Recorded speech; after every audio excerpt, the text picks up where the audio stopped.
Bienvenidos y bienvenidas todos a este nuevo capítulo de Café Diario, donde estamos aquí en el taller de Diario El Divisadero junto a una invitada muy especial. Estoy hablando de María Erita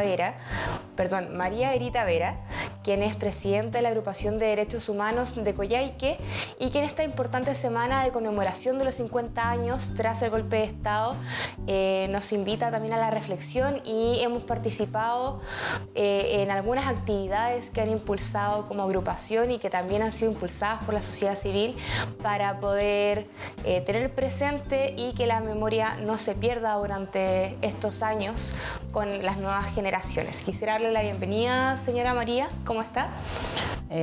Buenos días, muchas gracias por esta invitación. Quería saber, señora María, como algunas personas no la conocen, ¿cuál ha sido su trayectoria dentro de la Agrupación de Derechos Humanos en Coyhaique? Bueno, yo ingreso a la agrupación en 1985, luego de haber hecho 5 viajes a Argentina en busca de información sobre el paradero de mi papá, por la información que yo tenía anterior durante los años de dictadura, que sabía que había salido en el diario Crónica supe después que era el diario Crónica, yo primeramente sabía que era solamente diarios argentinos en Comodoro. Así que viajé a Comodoro y busqué la información, viajé a Río Mayo, casa por casa, distribuí la foto de mi papá, busqué también, me había llegado una carta desde Canadá de una de las personas que salió con mi papá, hablándome de un señor español que había en Río Mayo, que había sido el primero que había llegado a ellos a Gendarmería a dejarles útiles de aseo y ropa interior. Entonces fui hasta ese lugar, lo único que tenía era que era de apellido Ardao.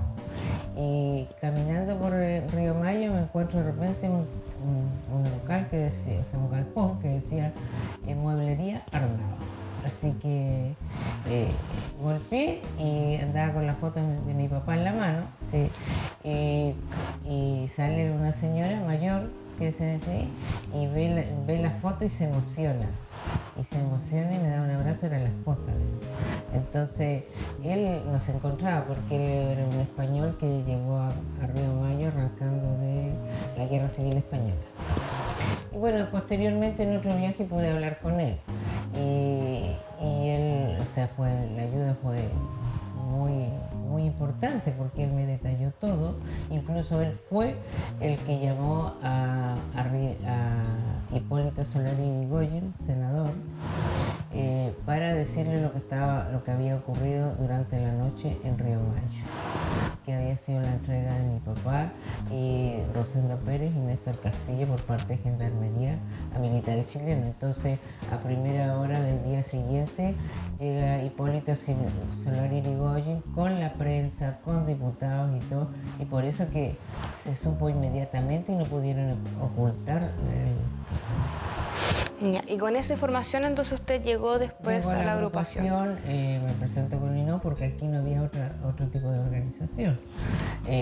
Los familiares, había mucho miedo, que esta ha sido toda la vida una región militarizada. Entonces, y así a simple vista uno no lo nota, pero cuando hay cualquier requerimiento de parte del Estado de seguridad y salen todos con uniforme a la calle, ahí tú te das cuenta la cantidad de uniformados que hay en esta región y la cantidad de regimientos y todo. Señora María, ¿nos podría recordar quién fue su padre? Mi padre se llamaba Juan Vera Oyarzún, era secretario regional del Partido Comunista, anteriormente había sido secretario regional y fundador de la CUT. Antes de eso mi papá llega al 63 a Coyhaique de vuelta, él nació acá, pero se fue a hacer el servicio militar a Punta Arenas y allá se quedó él por 20 años se integró al Partido Comunista y trabajó allá, fue regidor, en ese tiempo se le llamaban los concejales por Punta Arenas, y además dirigente político, era muy conocido durante la época de González Videla, estuvo 5 años escondido en Punta Arenas, en la casa iba pasando por casas de seguridad de compañeros, entonces él sabía muy bien lo que significaba un golpe de Estado acá, y regresa el 63 a Coyhaique con mi madre, mi hermano y yo, con una familia hermana. Quisiera recordar algunas cifras que nos traen esta conmemoración de los 50 años. Estoy hablando de que su padre forma parte de el listado finalmente de cerca de más de 1.400 personas desaparecidas, que hasta el día de hoy no se sabe qué fue de ellos.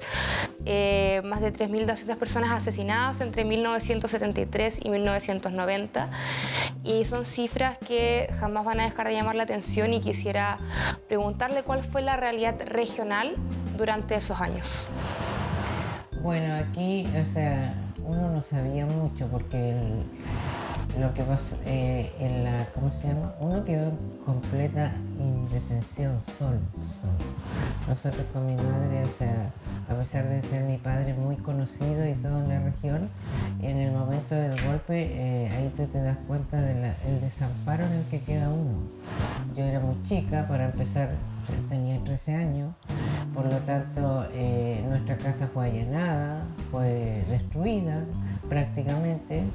Menos mal que esa casa la hizo mi abuelo con muy buenos cimientos, entonces no se cayó, pero sí estaban todos los vidrios destruidos, el piso, la ropa de cama, la loza, la comida, todo hecho, los libros que ardieron una semana en el patio, incluidos mis cuadernos. Entonces uno realmente quedó solo en el mundo, decimos nosotros. Tampoco era tanto el temor que durante nosotros mucho tiempo no tuvimos contacto con nadie. Pasaron algunos años, nos enteramos de repente de que había caído un compañero que estaba preso en las Bandurrias, pero lo sabíamos de pura casualidad, digamos, prácticamente, no porque alguien nos visitara o nosotros fuéramos a la casa de alguna persona. ¿Y cuántas personas fueron víctimas, en este caso, de la dictadura militar en la región? Mira, nosotros hemos hecho un trabajo de recopilación de información, pero sabemos que hay mucho más, porque aún hoy cuesta encontrar información. Nosotros ahora hemos ido encontrando la información de a poco.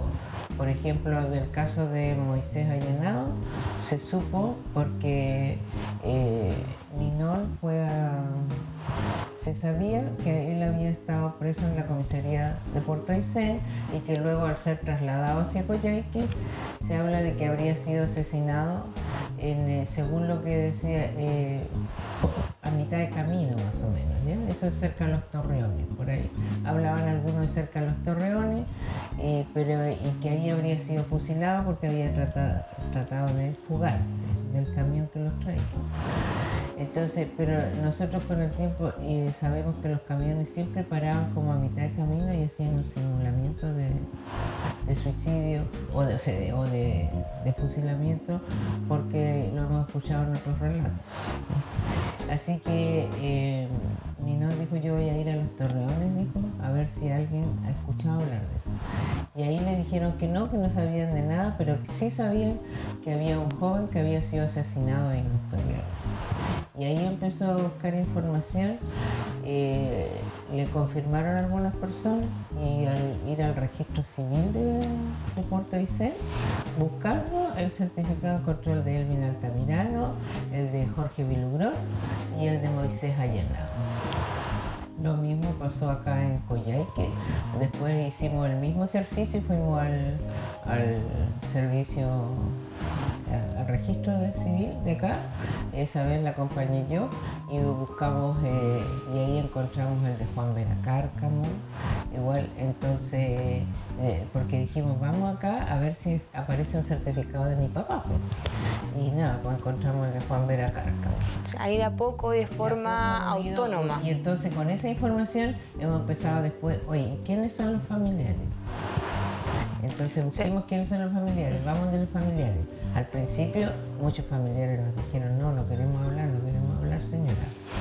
Pero después, de a poco, a medida que va avanzando el tiempo, hemos ido, lo mismo que las personas que desgraciadamente desaparecieron junto a mi papá, igual, al principio igual fueron reacios, pero después, al calor de los acontecimientos que iban saliendo, cuando se encontraron los restos en Pisagua, igual eso, por ejemplo, la mamá de Rosendo al otro día, muy temprano, estaba golpeando la puerta de mi casa para decirme que estaba dispuesta a firmar la denuncia justo estaba la comisión Reti acá.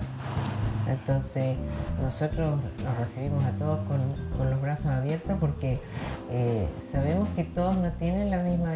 Yo la tuve desde siempre, quizás porque yo nací en un hogar político y mi madre, a pesar de no ser metida ella en la organización, nada, pero ella, no sé, mi papá le inculcó eso de la denuncia, demanda, y ella siempre dijo, tenemos que buscar a tu padre, tenemos que buscarlo. Hasta mientras tengamos fuerzas lo vamos a buscar. Entonces creo que son paradas distintas nomás, pero no es que la gente no quiera saber, sino que por miedo, finalmente. Por miedo, yo diría que el miedo impera hasta el día de hoy. Ahora que tenemos un sitio de memoria y lo hemos abierto a la comunidad, nos hemos enterado por relatos de gente que ha ido, y después al final hacemos un pequeño conversatorio, ¿qué les parece? Y ahí para el Día del Patrimonio llegó una niña y nos contó que su abuelo había estado detenido ahí, y ella después de grande se enteró porque ella veía que su abuelo tenía marcas en la espalda y no tenía dientes y era sordo, entonces le costaba ver. Y una vez ella le preguntó, abuelo, ¿por qué tienes esas marcas en la espalda? No, le dijo que yo soy de la construcción, entonces por eso tengo tanto, me caen palos, le dijo, a veces me caen palos en la espalda. Y con los años supo que no era así, era porque había estado preso ahí, y eso habían sido los golpes que recibió en la comisaría, y había perdido toda la mandíbula por los puñetazos que le dieron en la cara y el oído. Sin duda son historias y relatos fuertes, traumáticos, que la gente después probablemente no quiere revivir, y tampoco contárselo a sus familias por vergüenza o por miedo. Y en torno a esto, que ustedes tuvieron la valentía de buscar y no rendirse, de buscar a sus familiares, de buscar otras personas que fueran de su entorno también, o que fueron víctimas de la dictadura militar, quisiera preguntarle qué le parece el Plan Nacional de Búsqueda que ha lanzado el gobierno el 30 de agosto y que tiene por objetivo esclarecer las circunstancias de desaparición forzosa de estas personas. Bueno, nosotros valoramos el gesto de parte del gobierno, pero igual somos un poco cautos porque ya tuvimos la experiencia entre el 90 y el 2000, entre el gobierno de Frei y Lagos, y también hubo un intento por buscar, estuvo la mesa de diálogo, y realmente, o sea, la información que que entregaron las instituciones, entregaron mucha información falsa, por cumplir con entregar información. Entonces, por eso decimos que hay que tener cuidado. Lo que nosotros planteamos, yo participé de las entrevistas y todo, nosotros lo que pedimos como familiares es que se tenga acceso a los archivos de las fiscalías militares, porque ahí nosotros creemos que están haciendo. Los familiares hemos entregado la información, los familiares ya hemos hecho un trabajo de recopilación de información, en muchos casos ya tenemos la trayectoria que es que se busca. Por ejemplo, para hablar más en lo personal, en el caso de mi papá, ya hemos logrado establecer toda la trayectoria de su salida de Coyhaique, con quién se fue, el tiempo que estuvo, los pasos que dio dentro del territorio argentino que lo llevaron a distintos locales, y estuvieron en Sarmiento, estuvieron un día en Comodoro, estuvieron en Gendarmería, en la policía, y los vuelven a Río Mayo, para que ahí en ese lugar esperen lo que era su asilo político. Entonces, y luego la trayectoria, según lo que hemos armado de la prensa y los testimonios de los mismos miembros de la patrulla militar que fue allá, entonces hemos logrado establecer todo ese recorrido pero ese recorrido llega hasta cierto punto nomás y de ahí nadie sabe nada, porque de ahí dice, nosotros lo entregamos vivo y desapareció. Ya. Entonces, hay familiares claro, que aún no saben nada de qué pasó. Sí, por supuesto, y nosotros estamos seguros de que hay muchos casos que desconocemos. Por ejemplo, tenemos el caso de Herminio Soto, Gatica, subdelegado de Tortel, que el Ministerio del Interior le acaba de hacer un reconocimiento a nivel nacional, hizo un reconocimiento a todos los trabajadores del Ministerio del Interior, y ahí está incluido Herminio.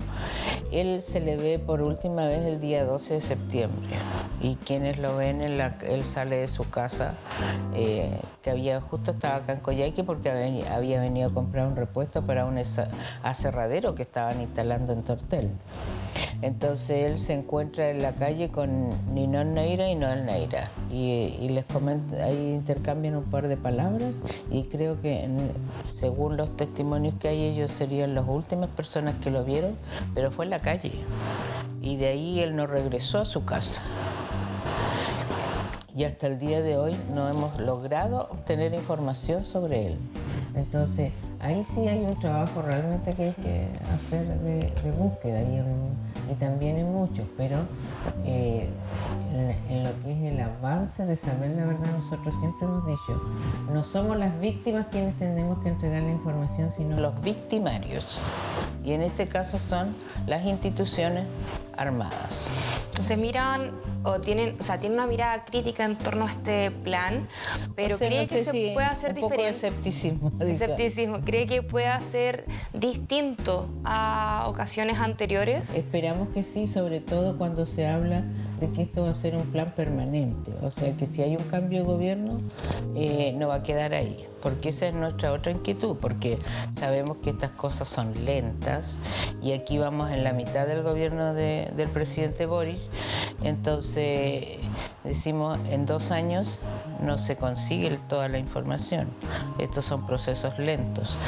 Así que, pero la idea sabemos que es que esto quede permanente y al quedar permanente ya eso nos da más esperanzas. Desde el gobierno también se planteó el proyecto de levantar el secreto de los documentos Ballet y quería preguntarle, usted justamente nos estaba diciendo que desde las instituciones deberían entregar la información, pero ¿cree que desde esta otra forma, levantando el secreto para que se pueda continuar un camino de búsqueda o se sepa quiénes declararon para llegar a más información, pueda ser un mecanismo beneficioso u óptimo para finalmente llegar a la verdad, a la justicia y la reparación que es la que está buscando el gobierno? Sí, de todas maneras, igual yo creo que va a ser un aporte, ¿ya? Porque el secreto de Balech tiene que ver mucho con la tortura, ¿ya? Y la tortura ha sido algo de lo que no se habla mucho porque es algo muy traumático y también no es justo exigirle a las personas que relaten y mucho sabemos que hubieron torturas de tipo sexual sobre todo, que son las que menos se quieren dar a conocer y en eso yo entiendo y respeto mucho a las personas que fueron torturadas. Recuerden que también hubieron torturas con animales, sexuales con animales.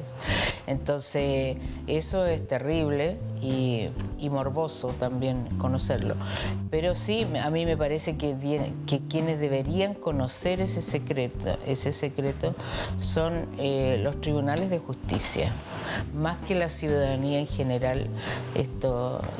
Todo lo que fue, toda esa tortura por la que pasaron, yo conozco muchas compañeras que son activistas en el tema de derechos humanos y para ellas es terrible hablar del tema de la tortura, de lo que a ellos le hicieron. Pero sí de nombrar quiénes fueron sus victimarios. Y eso es lo que nosotros necesitamos, saber quiénes fueron los victimarios. Y eso, los datos personales de lo que le sucedió, eso debería conocerlo solamente, creo que el Tribunal de Justicia, y para eso existen las formas de abrir ese secreto, pero solamente para eso y no para que sea público. Incluso he escuchado entrevistas donde afirman que hay personas que solicitan que sus familiares no sepan, incluso si la persona que había declarado está fallecida, porque una de las opciones que da el gobierno es que pueda ser aprobado o no por la familia, y no quieren que la familia sepa, ya que realmente igual se abre una herida nuevamente el enterarse de cosas que le pasó a un familiar. Dentro de este proyecto se dice que se busca que las mismas personas o sus familias puedan ser quienes decidan si se levanta su secreto o no.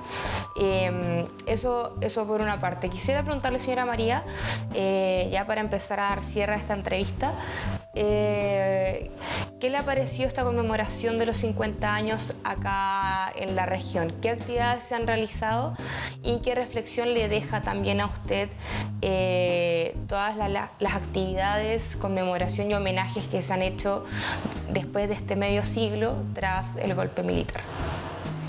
Bueno, ¿cómo se llama? Nosotros comenzamos nuestras actividades el día 5 de agosto con un taller de monitores en derechos humanos, más bien dirigido al trabajo de visitas al sitio Memoria en Puerto Aysén. Tuvimos muy buena convocatoria. Sobre todo lo que más nos alegró fue que el 50% de los participantes, por dar una cifra, eran todos profesores, en su mayoría profesores de historia. Y eso es muy bueno porque ellos trabajan con jóvenes y entonces nosotros lo que apuntamos es a que las nuevas generaciones conozcan lo que sucedió en nuestra región. Los adultos, la mayoría lo conoce, algunos se interesan más que otros, pero sí nos interesa que las nuevas generaciones conozcan. Este cincuentenario tuvimos bastante participación en todas las actividades que hemos hecho. El 30 de agosto conmemoramos el Día del Detenido Desaparecido en el Paseo Hall. Igual hubo una excelente convocatoria y ¿cómo se llama?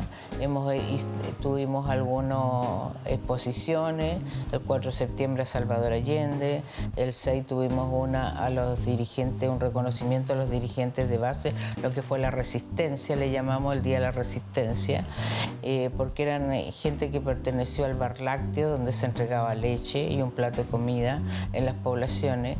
El bar lácteo estaba ubicado en lo que es la entrada de la Bernardo O'Higgins, todavía existe, ahora es un lugar destinado a personas de la tercera edad. Y el día 8 el día 7 hicimos un conversatorio con expresos políticos, igual la convocatoria fue excelente. Y ¿cómo se llama? Y posteriormente hicimos nuestro acto que hacemos todos los años en el memorial correspondiente al 11 de septiembre.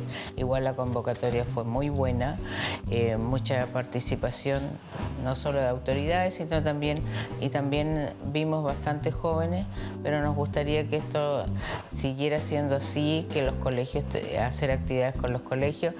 Tenemos programadas visitas al sitio de Memoria, específicamente hoy hay una visita al sitio de Memoria de colegios con docentes. Cuesta un poco conseguir también los permisos y todo eso. Hay un tema ahí que va más allá de nosotros. Pero el mensaje es hacia los jóvenes que se interesen en conocer lo que pasó en esta región y para que puedan informarse. Tenemos este libro que publicamos, ya hemos hecho 3 ediciones, que se llama Aysén, Muerte en Dictadura. Sí, bueno, este libro, la primera edición la hicimos junto al periodista Hermes Oróstica, que ya no estaba entre nosotros, que era periodista de Radio Ventisquero, y después hicimos una segunda edición de ya como agrupación, y esta es la tercera. Cada vez va creciendo un poco más porque en el transcurso del tiempo hemos ido encontrando más información y ahora igual tenemos todo un trabajo con el sitio Memoria de conseguir más información, sobre todo de la gente que pasó por lo que fue la segunda comisaría de Puerto Aysén, el sector Caballeriza. Así que este libro también lo hemos entregado a algunos colegios, está en la biblioteca pública también, y y también lo ponemos a disposición en algunas librerías para la venta de acá de Coyhaique. Excelente, le queremos dar las gracias a la señora María a la señora María Erita Vera, que nos acompañó en esta jornada. Quisiera dar un mensaje a la gente que nos está viendo ya de cierre para despedirse, y si es que se queda algo también en el tintero para mencionar en esta semana. Bueno, más que nada hacerle un llamado a la población. Coyhaique nunca ha sido una ciudad muy grande, han pasado 50 años y yo le quisiera hacer un llamado a todos los vecinos de Coyhaique, civiles o militares, que tengan información sobre los casos de Coyhaique, no solo el caso de mi papá o cualquier otra situación, que la hagan llegar. No les pedimos nombres y apellidos, pero sí, ¿cómo se llama? La pueden hacer llegar, no sé, a través de la iglesia o una carta anónima, porque es muy importante para nosotros conocer el destino final. No es justo que llevemos 50 años en esta búsqueda. Ya no somos jóvenes, ya no tengo 13 años yo, entonces necesito todos los familiares, al igual que yo, saber cuál es el destino final de nuestro ser querido. Ellos no eran violentistas, no eran terroristas. Aquí en la región de Aysén eran dirigentes sindicales, eran vecinos. Tenemos el caso de Lidia Esther Veloso en Ñiriguao. Era una madre que no permitió que los de la CNI entren al cumpleaños de su hijo y fue asesinada por un abuso de poder. Eso fue un abuso. Ella fue víctima de eso. Y así fue en muchos casos aquí en esta región. Por lo tanto, necesitamos que se haga justicia, y esa es la única forma de que haya una reparación psicológica. Ahora sí, nos despedimos. Damos las gracias nuevamente a María Erita Vera, quien nos acompañó durante esta jornada y quien revivió algunas de sus memorias y nos contó sobre el trabajo que ha estado realizando junto a la Agrupación de Derechos Humanos de Coyhaique. Muchas gracias a todos y todas. Nos despedimos desde el taller de Diario El Divisadero y nos vemos en una próxima jornada. Gracias.